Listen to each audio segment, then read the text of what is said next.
call it the Uniparty. Is there going to be corruption in it? Absolutely. Absolutely. Absolutely. Absolutely. Absolutely. Open your eyes. I call it the Uniparty. Is there going to be corruption in it? Absolutely. The experts say that there's corruption in these machines? Absolutely. The Democrats, they never asked me for evidence. Why? These computers. Haven't you watched the news? Open your eyes. Get rid of the computers. You're not a conspiracy theorist. Of course you're not. Why? Why don't you ask Fox News?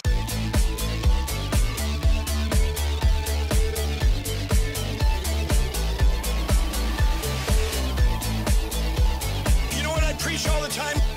You're full of crapola. Haven't you watched the news? Do you think I'm spending all my money? I want to save your country. I've spent $40 million.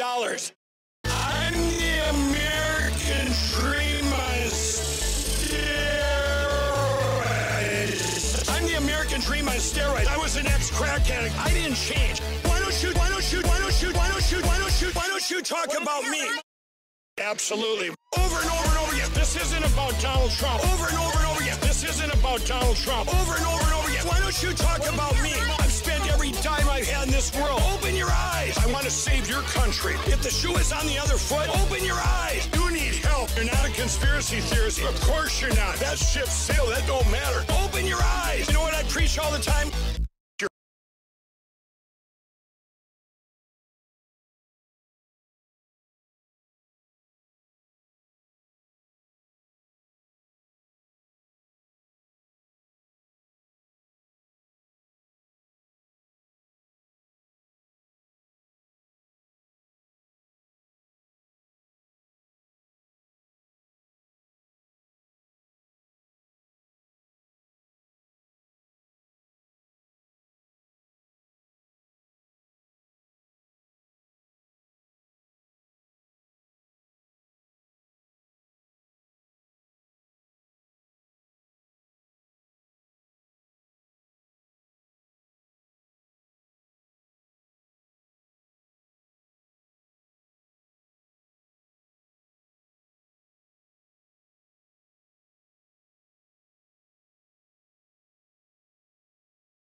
Call it the Uniparty. Is there going to be corruption in it? Absolutely. Absolutely. Absolutely. Absolutely.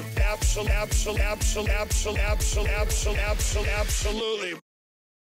Open your eyes. I call it the Uniparty. Is there going to be corruption in it? Absolutely. The experts say that there's corruption in these machines? Absolutely. The Democrats, they never asked me for evidence. Why? These computers. Haven't you watched the news? Open your eyes. Get rid of the computers. You're not a conspiracy theorist. Of course you're not. Why? Why don't you ask Fox News?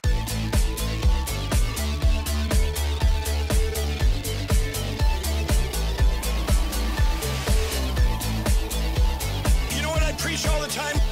You're full of crapola. Haven't you watched the news? Do you think I'm spending all my money? I want to save your country. I've spent $40 million. I'm the American dream on steroids. Yo, what's up? How is everybody doing today? How is everybody doing? Let me know. 1 second, I gotta delete this. Recapture.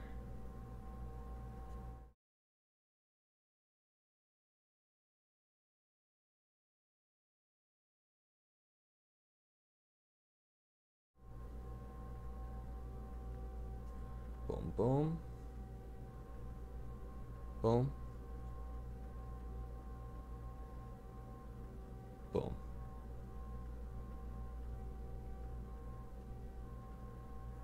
There we go. That's what I was looking for.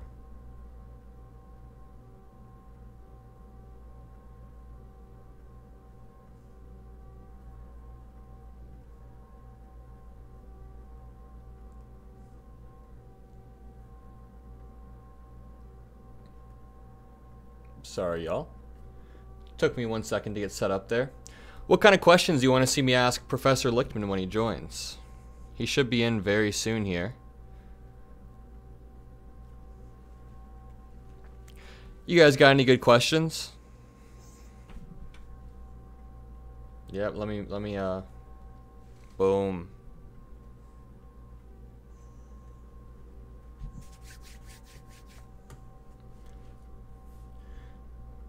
Professor Lichtman and I are chatting in just a few minutes. And yeah, I'm excited. What kind of questions? Should take a walk. And it may sound self-serving. Just to make sure you guys can hear this video, right? I just want to make sure that.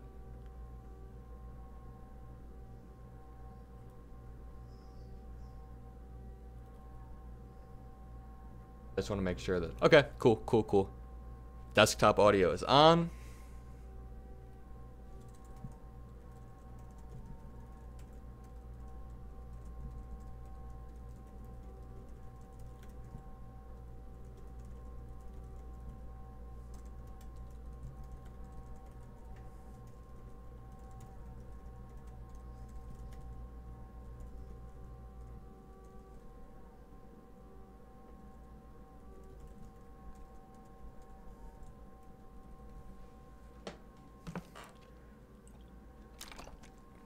Yeah, we're going to ask Professor Lichtman about the 2024 election, his thoughts on it.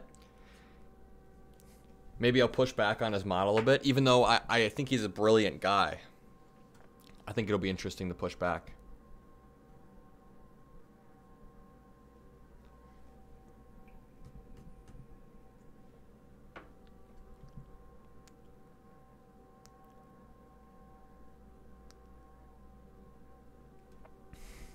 Yeah. If you guys don't know who Professor Lichtman is.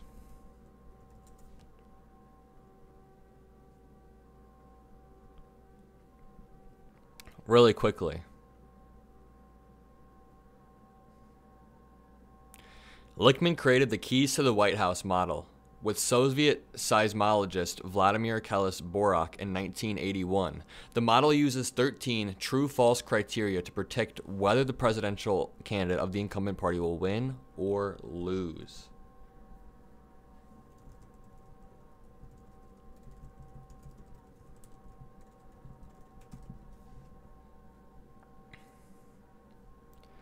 But yeah, this will be a really fun chat.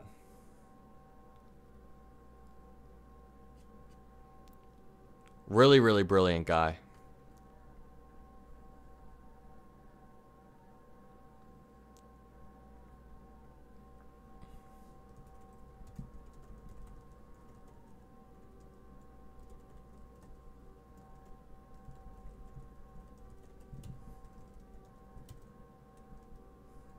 Then we can do some Project 2025 research as well. We got some really good research done last night.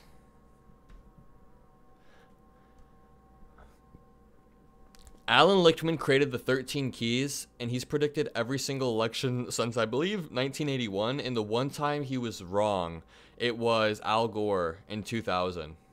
The one time he was wrong, it was on like a technicality.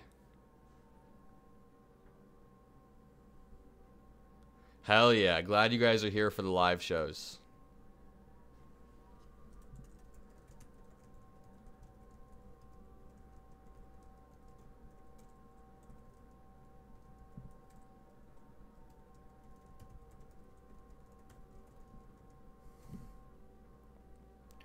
Also, I can put the chat on screen for you guys. I know you guys usually like that.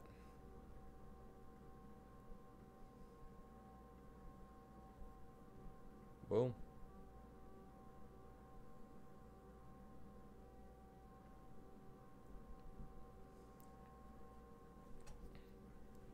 Hello. How you doing, Professor Lichtman? I'm doing well. Always happy to speak to young people. Yeah, thank you for making the time today. I know that you're on vacation. We're already live, by the way. I've been talking to my chat for a few minutes, just so you know. No problem. Just speak slowly and loudly. I'm a little hard of hearing. Other than that, I run 2 to 6 miles a day at age 77. Nice. That is awesome. Is that what you're doing on vacation, getting some running in? Yeah, training for the Senior Olympics. Yeah. Nice. Well, thank you. Thank you so much for making the time today. I just want to ask you, can you really quickly give my chat a rundown on the 13 keys, how you develop them, and their predictive value in your opinion? Certainly. I love to tell you young people that I developed the keys by rooting my eyes in the archives, by deep contemplation. But if I were to tell you that, to quote the late, not so great Richard Nixon, that would be wrong. I developed the keys serendipitously. In 1981, I was a visiting distinguished scholar at Caltech in Pasadena, right by Los Angeles. And there I met the world's leading authority in earthquake prediction, Volodya Kailas-Borak from Moscow. And he said, we are going to collaborate.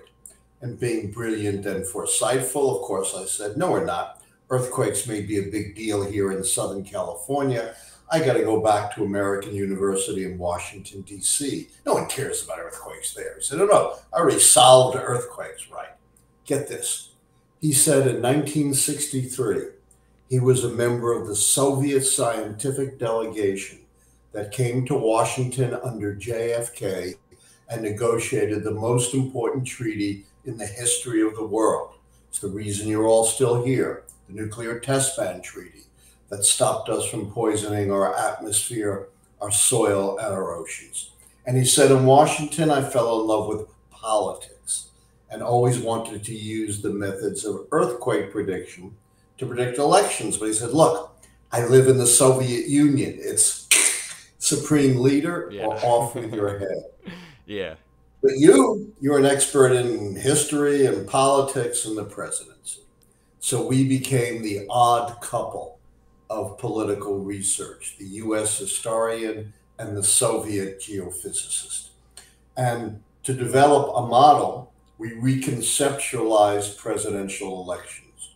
Remember, this is 1981. Yeah. Not as Carter versus Reagan, not as Republican versus Democrat, not as liberal versus conservative, but in geophysical terms, as stability, the White House party keeps the White House, and earthquake, the White House party is turned out. With that in mind, we used Kailas-Borak's method of pattern recognition to see what patterns were associated with stability and earthquake for every election, going back to the horse and buggy days in 1860, when Abe Lincoln was elected, right up to the last election in 1980. And that study yielded the 13 keys to the White House. 13 true-false questions where an answer of true always favors stability, an answer of false favors earthquake.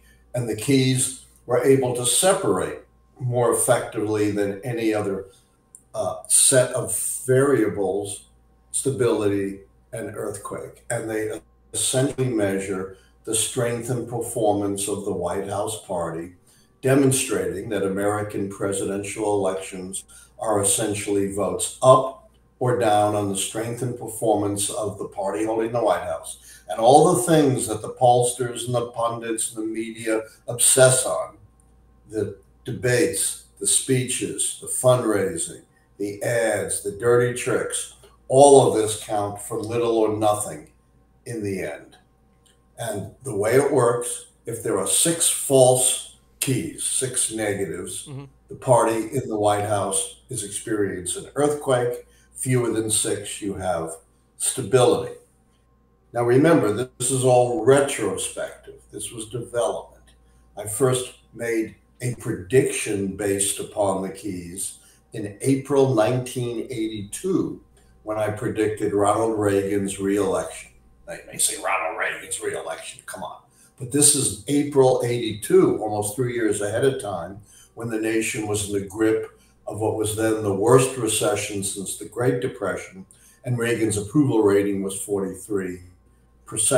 I have since used the keys successfully to forecast the outcomes of the next 10 presidential elections, including predicting Trump in 2016 which you can imagine did not make me very popular in 90% plus Democratic Washington, D.C., where I teach at American University. Yeah, really quickly, the way that you guys built this model is so fascinating to me, because you took his tools and skills in prediction and then your tools in politics and combined them and were able to create this pretty predictive model. So I guess my question to you is, before we talk about the 2024 election, how do you, some of the critics of your model say that the criteria is rather binary compared to, say, Nate Silver 538. You know who that is, right? So how do you defend your model versus... Believe me, I know who Nate Silver is. Yeah. He's notorious at this point. And I check his model, but how do you defend your model against one that is constantly updating, is my question. Yeah. My model is necessarily binary.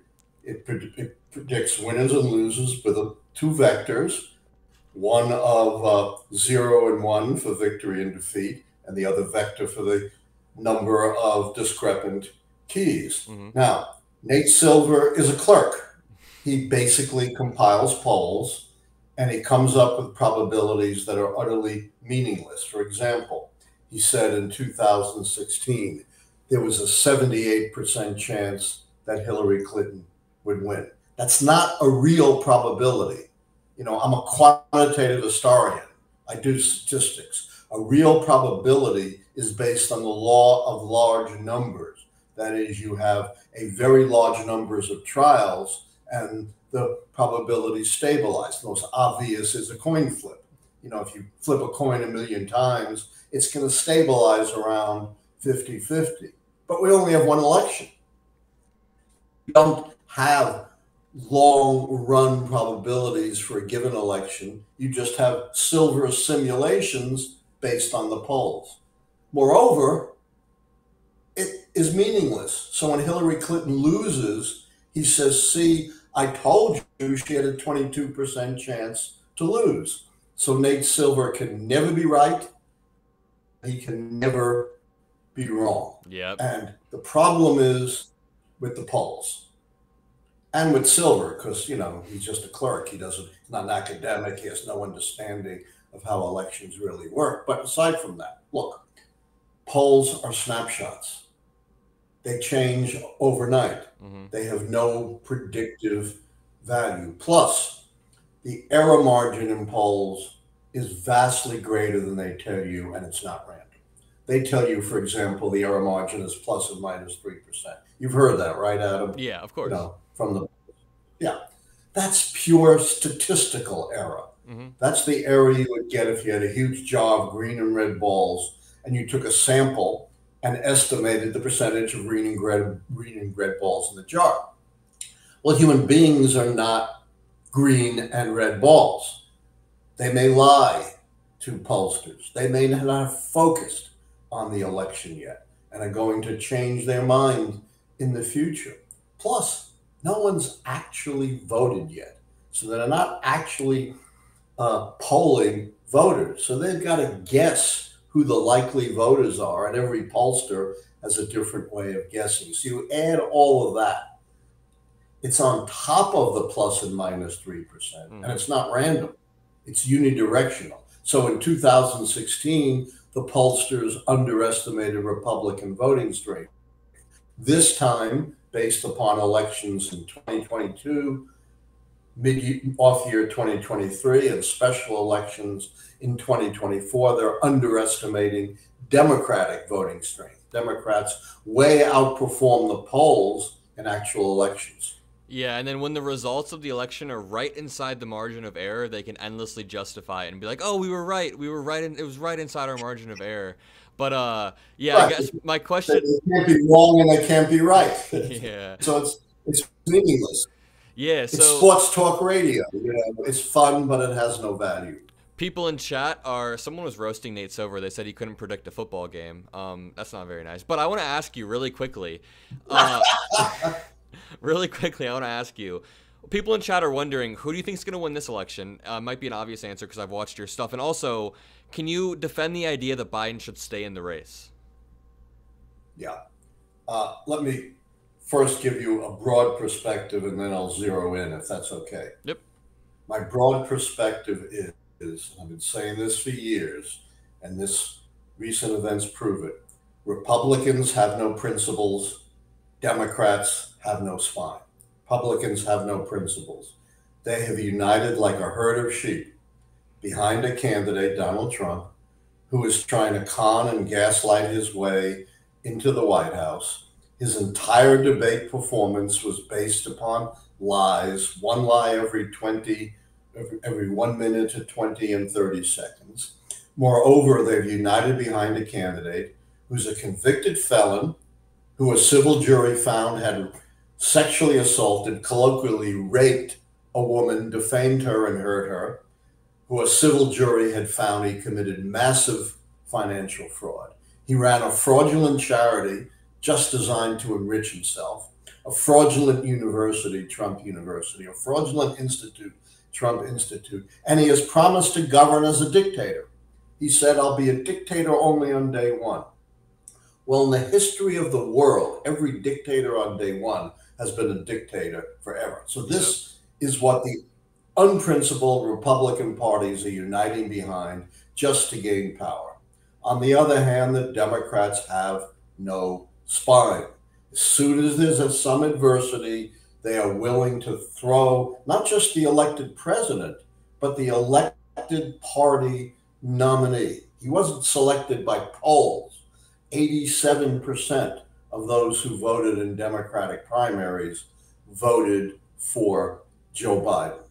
And they are now throwing Joe Biden under the bus. Not only Democratic Party operatives and elected officials, but also, pundits and journalists, liberals who would generally support Biden, like the New York Times or the Atlanta Constitution. And what this entire crew has in common is zero track record in predicting election results. Yet these folks claim to know what the Democrats need to do to be predicted winners based upon nothing, based upon no scientific model of how elections really work. But let's look at the keys. And I'm not going to make any medical judgment about Joe Biden, because I'm not a physician. And even physicians who haven't examined him very closely shouldn't be making judgments, just what they see in the debate. Mm-hmm.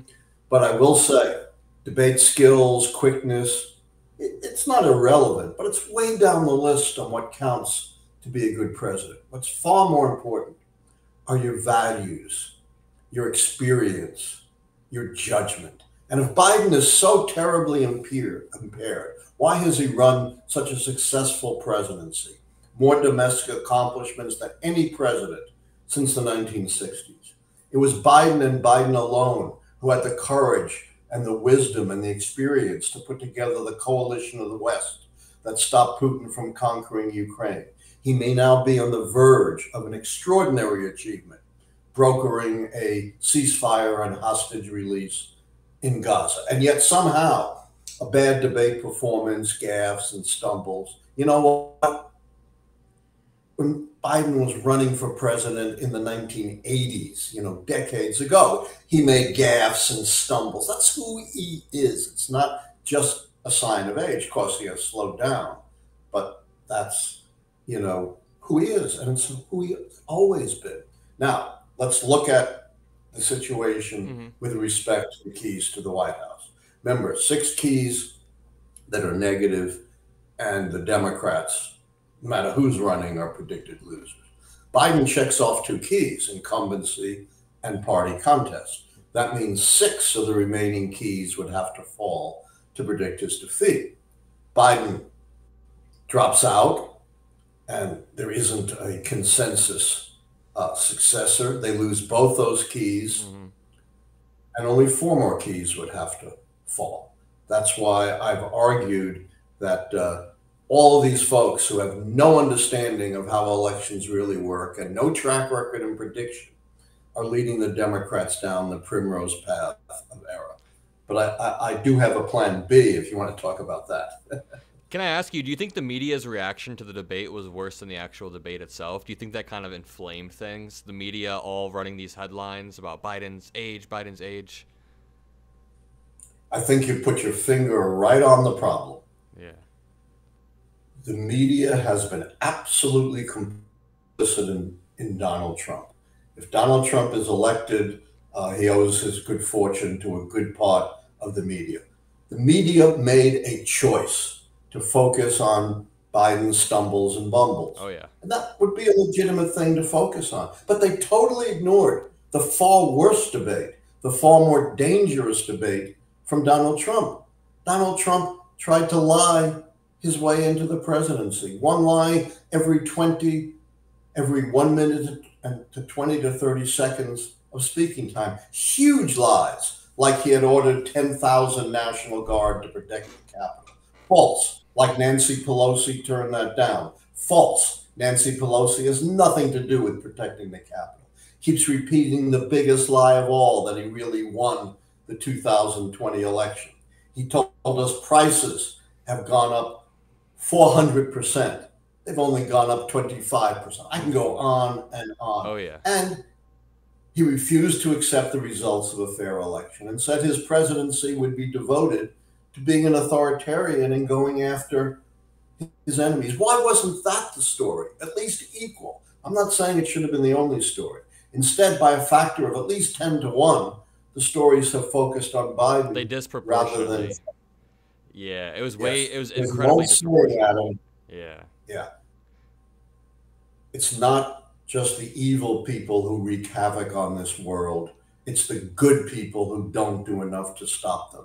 And if Donald Trump gets elected, you know what? All these people in the press are going to find that their free press freedoms are going to be gone because Donald Trump will not tolerate it. And remember, he now has a free hand to do anything he wants. You know, Richard Nixon said in 1977 after Watergate, if the president does it, it's not illegal. The whole country erupted in outrage. Of course, that's not true. The president is not a king. Now he is a king, according to the Supreme Court. He can do anything he wants as long as it's part of his core constitutional responsibilities, which include, of course, being commander-in-chief of the armed forces. We can deploy the armed forces any way he wants. He could shoot protesters. He could declare martial law. He could shut down the press, like actually Abe Lincoln did during the Civil War, shut down some presses. And even non-core duties, he still has a presumption of immunity. So you combine what the Supreme Court has done with what Donald Trump has said. He's right out in the open. You don't have to, dig into what Donald Trump is all about. And we have the clearest blueprint in the 235 history of our republic for the destruction of a democratic republic and turning the United States into a Russia or a Hungary. And believe me, all those in the press who are complicit with Trump are going to be very, very, very sorry. Yep, the Hungary Viktor Orban model is the one that Donald Trump is going for, and he doesn't learn from his mistakes a lot, but we know that he's going to learn from his mistakes and only put loyalists around him. He doesn't want someone like Mike Pence who's going to stop him from stealing the election. But I guess what I would want to see Biden do the week after the debate was get out there, campaign relentlessly, do like a Fox News town hall and go into the enemy's territory. And he's kind of done a few appearances, but I guess I want to know, how does Biden rejuvenate his campaign? And also, can you lay out your plan B for us? Because I am curious about your plan B. Yeah, you're absolutely right. Biden has to get out there and not just in scripted situations. The problem is like with the George Stephanopoulos interview. These same folks who are complicit with Donald Trump are nitpicking every little piece. He makes a stumble, he garbles a word or two. Meanwhile, Trump couldn't even remember the name of his own doctor. Confused Nancy Pelosi and Nikki Haley. And, that doesn't matter because Biden looks older, but he needs to do what Franklin Roosevelt did in 1932. Remember, Franklin Roosevelt had a severe disability, he's crippled from polio. But in those days, it wasn't a disability. You are a cripple and you are incapable of functioning. And what did he do in his 1932 campaign, even though his advisors said, don't campaign. We don't want people to see a disability. He said, nuts. I'm going to do a vigorous campaign and prove I'm up to the presidency. And that's exactly what Joe Biden needs to do. Plan B, the only other plan that elects a Democrat. Let's say the pressure is so great that they force Biden out.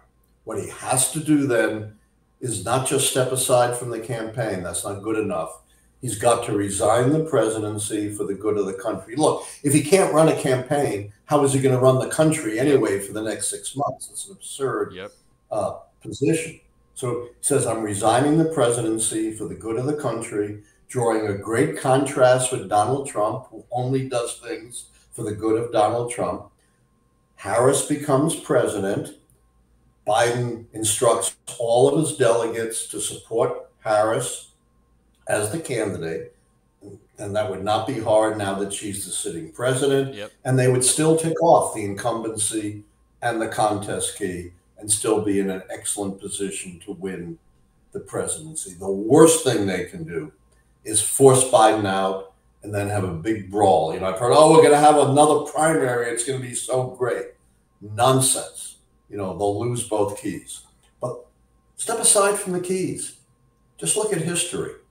Adam, how many times since the turn of the 20th century, over 120 years, has the party holding the White House ever won when it's an open seat, the incumbent's not running, and you have a contested or uncertain nomination? Never. The answer is never. So what these fools want to do is recreate exactly the same conditions from 2016, no incumbent party fight, that led to the election of Donald Trump in the first place. Now they want to recreate the conditions to lead to the re-election of Donald Trump. It's the problem with, you know, prognosticating off the top of your head, thinking you know what's electable without having a scientific basis. We've been down this road before with the Democrats. You know, many times they've said, we've nominated a really electable candidate, someone with a track record, someone who's experienced, you know, someone who's not too radical, someone like Mike Dukakis, the governor of Massachusetts in '88, or John Kerry, the great senator in 2004, or Hillary Clinton, you know, the former first lady, senator, secretary of state. And what do all of those candidates have in common, madam? They all lost. So these people who think they know what's electable have no idea and no clue. You know, for the most part, it's been the off-the-wall, unexpected Democrats who've won, for the most part. Right, Jimmy Carter, Bill Clinton, Barack Obama. No one ever heard of those folks a few years before the election. Can I ask you, what's the argument for Biden having the charisma key over Donald Trump? Obviously, I loathe Donald Trump, but if I were to remove myself from someone who's like super politically active and I put myself in my like frat bro friend's shoes who's just barely pays attention, he probably thinks that Donald Trump has more charisma at this very moment. He'd be wrong, but what's the argument for the people thinking that Biden has more charisma? Well, you got to read my book, Predicting the Next President, The Keys to the White House 2024. And it actually gives the criteria for each key, including the 2 charisma keys and every other key. You know, these keys may look a little subjective, but they're not once you properly define them. When you look at my book, they're very carefully defined. Plus, the book shows the answers going all the way back to 1860. So the next answer has to be consistent. Also, if you want to follow the keys and ask questions about them, check out my live show on YouTube every Thursday, 9 p.m. Eastern. And you can find it by looking up at Allan Lichtman YouTube, A-L-L-A-N. So the charisma keys are not in comparison to one another. The charisma keys are defined as a candidate who is one of these once-in-a-generation, broadly inspirational candidates. And I don't think there'd be much argument about who they have been. They're very rare. Teddy Roosevelt, Franklin Roosevelt, John F. Kennedy, Ronald Reagan, Barack Obama in 2008. Not much argument. That's over 120 20 years. Mm-hmm. Clearly, Biden is not an FDR. And Donald Trump, on the other hand, is not a Reagan. You know, he's a great showman. But remember, the criterion is broadly appealing. Ronald Reagan won 2 elections in popular vote landslides. There were lots of Reagan Democrats. Donald Trump lost 2 elections by 10 million votes. And I have yet to find very many Donald Trump Democrats. So he doesn't fit the criterion of being broadly appealing. That's why neither Biden nor Trump qualify. And I don't think that's controversial. Yeah, I just have one more question for you because I know you're on vacation. I don't want to hold you too long. I feel like we could talk all day about Project 2025, Trump's threat to democracy, but someone in chat was asking, what about this Open Labs poll that leaked from the Democratic side over the weekend that apparently showed Biden down in swing states? You don't trust that poll? You know, as I said, polls are snapshots. They are not predictors. All the polls showed Hillary Clinton was going to win. The eminent polling consortium at Princeton University, one of America's great universities, not quite up to the level of my alma mater, Harvard, but still very good, headed by the eminent political scientist Sam Wang. And they told us, Hillary, this is right before the election, not 4 months ahead of time, Hillary Clinton had a 99% chance to win. That's about as high as you get. Yeah. And Wang said, I'll eat a bug on national television if I'm wrong. And sure enough, he ate that bug. But the keys to the White House, of course, predicted Trump. After the first debate, you know, everyone says this is the worst debate ever. Well, not according to the poll, if you want to believe polls, you know, which these guys, you know, are swearing by. According to the CNN Snap poll, yes, Biden lost the debate, but not as catastrophically as, you know, the media and the critics tell us. It was 67-33. In the first debate against Mitt Romney, Obama lost the debate 72% for Romney to 20% for Obama. And we saw some of the same headlines, you know, Democrat panicking, campaign in free fall. And the polls switched. The likely voter polls switched from plus 8% for Obama to plus 4% for Romney. A 12-point swing, much bigger than any of the swings we've seen this time. And all the pundits were pronouncing, you know, Obama dead, anointing Romney. So you want to live with the polls, you're also going to die with the polls. Plus, there's so much yet to come. What if Biden does get the ceasefire and the hostage release? You know, that could fundamentally change the polls. You know, what if we get a mini trial in Washington? Maybe not the final trial, but a trial that brings out all the evidence about Donald Trump trying to steal the election in order to, you know, decide whether he's immune or not. What if he's sentenced to prison in September in New York? There's so much yet to come. That's why snapshot polls don't mean very much. Plus, I just saw it today, a big headline in Newsweek, which said, swing state polls are big post-debate disappointment for Trump. Basically, they showed Biden ahead in some, like Wisconsin and Michigan, Trump ahead in some, like North Carolina and Arizona, but essentially, you know, a point or two separating Biden and Trump about a week after the election. And that's before all these other things might happen. Yeah, and to your point, a lot of people do say that the event that will decide the outcome of the election hasn't yet happened. I mean, if you look at 2016, a lot of the events came in October as an October surprise. The Comey letter, even like the Access Hollywood tape, I believe, came in October. So there's so much that could still happen. The event that could decide the election may not have happened yet. But yeah, any final words, Professor Lichtman? I really appreciate your time. I don't want to take up too much of it. I know you are on vacation. You got some running to do. Sure, I'll wrap this up. Forget the polls, forget the pundits. They lead you down the primrose path of error because they have no scientific basis for their analyses.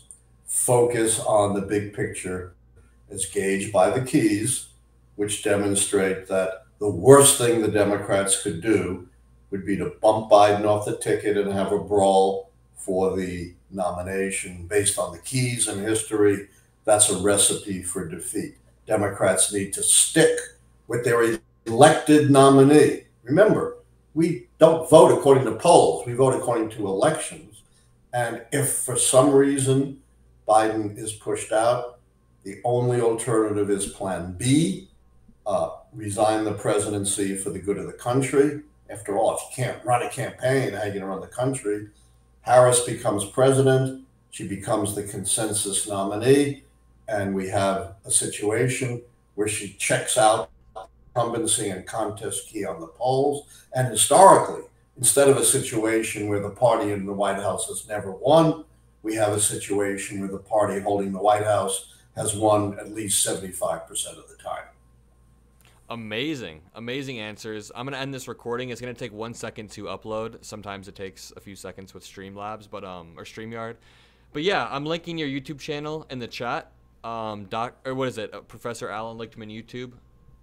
Let me link this in the chat a few times. Everyone go subscribe to the professor at Allan Lichtman. Yes, please subscribe. We have 23,500 subscribers, and it's increasing exponentially. You get on my live show, you know, the kind of in-depth analysis you don't get anywhere else on the media.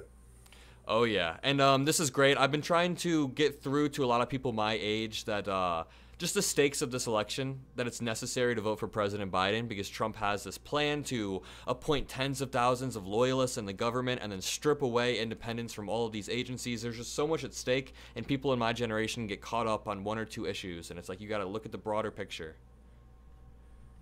You know, I've seen this movie before. My first vote when I turned 21 was in 1968 for Hubert Humphrey against Richard Nixon. A lot of my young friends, remember I was 21, you know, about your age or approximately. A lot of my 20-something friends wouldn't vote for Humphrey because he was a little too close to Johnson on the war. So they voted third party or didn't vote. So instead we got Nixon, who prolonged the war for 5 years and almost destroyed our democracy. And by the way, had the Supreme Court decision on presidential immunity been in effect, Nixon would have gotten away scot-free with all the crimes of Watergate, and our democracy would have gone under 50 years ago. Yeah, that's the argument that Jack Smith uses. He said that when President Nixon accepted that pardon from President Ford, Nixon and Ford are both accepting the fact that presidents can be convicted or charged for their crimes while they were in office. Why would he accept the pardon if presidents couldn't, right?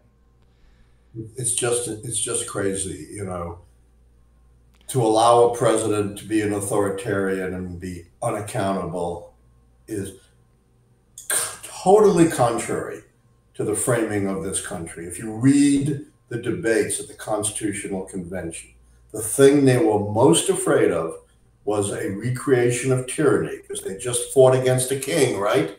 A tyrannical king. And who were they most worried about? The president.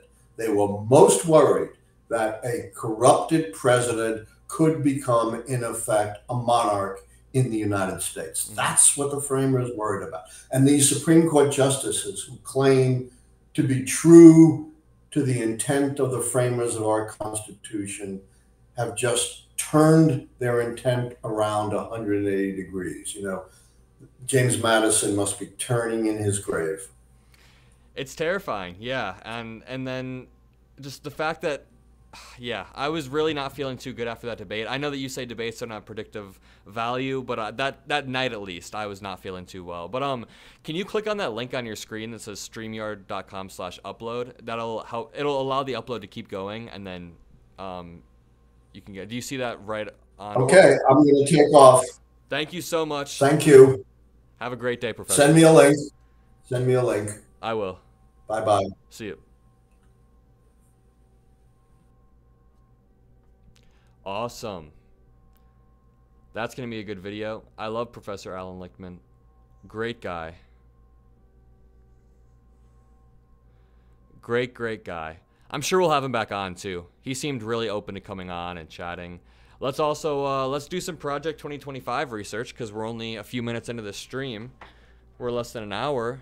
We got a lot of Project 2025 research to continue doing. Yesterday we were talking about Schedule F, which was really, really interesting. Actually, I have a really good video to show you guys about Project 2025 as well. Check this out.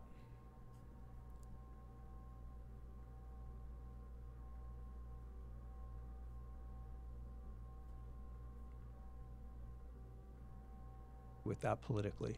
But what about the This video is called How Trump Could End Democracy, and I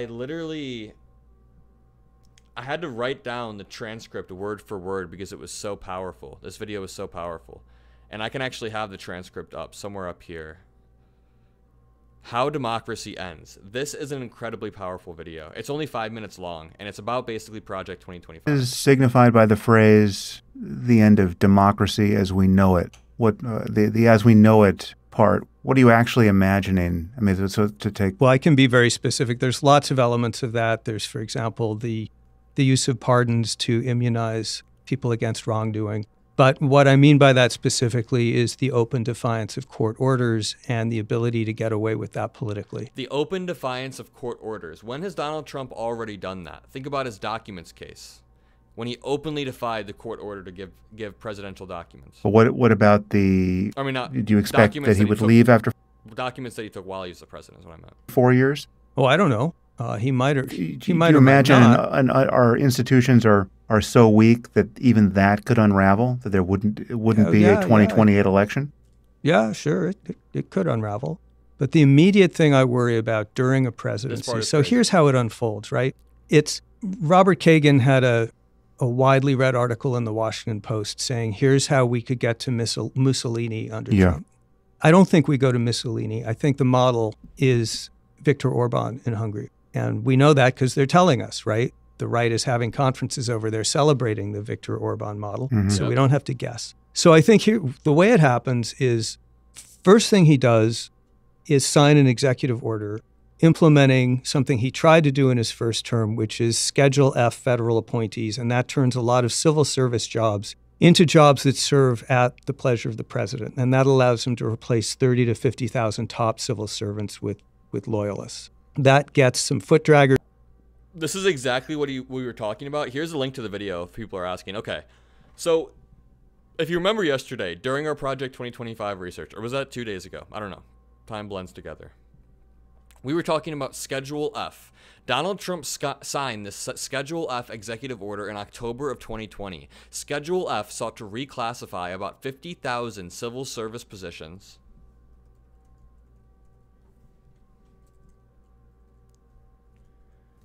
Someone in chat said, would you be willing to talk with the Bulwark YouTube channel people? They seem to be in the Biden should step aside camp. Would be great to get you. I would love to talk to the Bulwark. I love Tim Miller. That's his name, right? The Bulwark people are cool, and the Pod Save people. But if you guys remember, Donald Trump tried to pass this Schedule F executive order that would reclassify about 50,000 civil service jobs, and that's what this guy is talking about. This isn't even a hypothetical at all. He is talking about something that's very real. Is sign an executive order implementing something he tried to do in his first term, which is Schedule F federal appointees. And that turns a lot of civil service jobs into jobs that serve at the pleasure of the president. And that allows him to replace 30 to 50,000 top civil servants with loyalists. That gets some foot draggers out of the way, and it means a lot of people are indebted to him for their jobs. He goes through the military, and he makes a bunch of appointments to ensure that sympathizers won't do what Mark Milley did. He goes through the Justice Department and does the same thing. So Jeffrey Clark, or the equivalent, is acting attorney general. He doesn't care if they get Senate confirmation because he'll simply put in acting appointees. He did that in his first term. He told us he liked it. The Senate proved it was toothless to stop that. So he's now suborned most of the government. He's turned the Justice Department, the FBI, and so on, into organs that can prosecute or persecute at will. People are afraid of them, even if they don't actually get targeted. He's done all that, And then along comes, it's 6 months, 7, 8 months, and along comes a court order that he doesn't agree with. Maybe it involves, I don't know, the border wall or an appropriation. Or maybe the Supreme Court says, look, you've had your temporary appointees in for too long. You have to send them up to the Hill for Senate confirmation or remove them. I thought Professor Lichtman had a lot of great points. Really brilliant guy. The way that he came up with that model is really mind-blowing, too.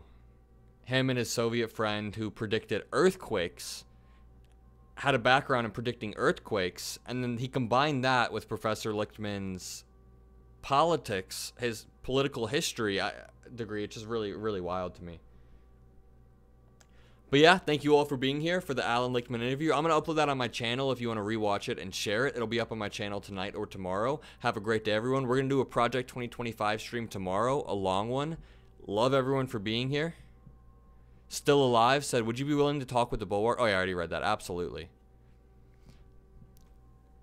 Thank you for being here, y'all. Have a great day.